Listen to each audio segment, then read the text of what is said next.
What's up, everyone? It is almost 7 o'clock a.m. on this fine day. Let's go ahead and do a quick tutorial. CapCut. I use the app CapCut, this one on the far right. I use CapCut for video editing. It's pretty easy. So we open CapCut. I pay for the pro version just because there's more special effects and stuff you can use. You don't have to pay for the pro version. You can use the free version if you'd like. I used the free version for a while, but let's go ahead and just start a new project. Hey, look at this. It gives us media to select from. So there's our media. What are we going to do? What will we do? So I was going to make a quick little music video for a song that I did tonight called Blind. Let's just throw it together really quickly. I'm blind because I had my eyes closed when I played it, for the most part. Towards the end, I might have squinted them open a time or two, but let's add this media. So here's our media. We have it. We can select the media. It gives us various options at the bottom, how we can edit it. What we can do is you can pinch the screen. So if you pinch the screen, just kind of down under where the clip is, pinch the screen inwards. Hey, look. You can zoom out, you can zoom out, you can zoom in. So let's zoom out. Let's just kind of grab this by the right side and, this side, and let's just pull it over here. Let's just pull it over here. Looks like it'll probably work. We just pinch our screen until it doesn't let us pinch anymore, and we are zoomed all the way out. Let's add our audio. So to add songs from the device, we select this file folder right here, this second folder right there. We press from device, and we search our device for sounds. Let's see. It was called Blind. There it is. Sometimes if the file is too large, or if it's just not compatible with the program, you might have to run it through some kind of compressor, or maybe just render the audio as a different format. Like maybe it's a WAV file. Try saving it as an MP3. There are various ways you can do that. I can show in later videos. Let's see. I need to hurry up on this. So let's see. Let's just drag this to the ending. Whoop. I like to get it as close to the end as I can. It doesn't have to be like that, but let's just go ahead. What we're going to do is, this is just a still image, just for simple video editing's sake. Let's just zoom in and make sure we have our clip selected. Select the clip. It has a little white bar around it to show that it's selected. We press the back button at the very bottom left-hand corner of the screen. Back. Press it one more time. Back. And we select our clip once again, just to make sure. Okay, the clip is selected. We press split. It is on the very bottom left-hand side of the effects. Split. Bam. Split. What's it going to do? It's going to allow us to have an outro and intro effect, or transition rather. So let's just go ahead and select over here, closer to the end. This will be our fade out. All this area will be our fade out. We don't have to use all the area to fade out, but let's just go ahead and select it. Press animation, the animation button.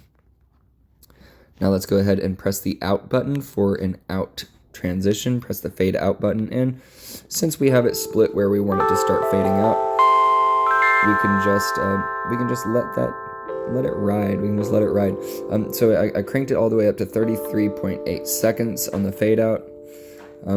There we go, and we can just pinch to zoom out, and then just kind of run our finger back, our thumb, whatever we're using, back to the first clip where we split it originally, and we'll just select that clip, press animation, in, fade in, and I'll just crank that up to the 10 seconds it allows us to. That's the end of our split. That's why it only gives us the 10.1 seconds to fade in, because that's where we put our split. And honestly, the splits don't dictate how long you can use the effect, but what I've found out about this program is you cannot have an intro transition and an outro transition for a clip, for the same clip, rather. You can't have an in transition and an out transition. You can only have one or the other. So the simple solution I found was just splitting the clip. You split the clip. There's that fun stuff. You add the transition. When I say transition, it's actually just this animation. There are transitions. You could select this little line here in between the clips, and it would give you all kinds of transitions. But we're not going to look into those today. Pretty much our video is done. That's it for the still frame, and we can even add an ending. I like showing that I use the CapCut program because maybe somebody else might want to start making videos with it. They have a phone, they decide they want to make videos.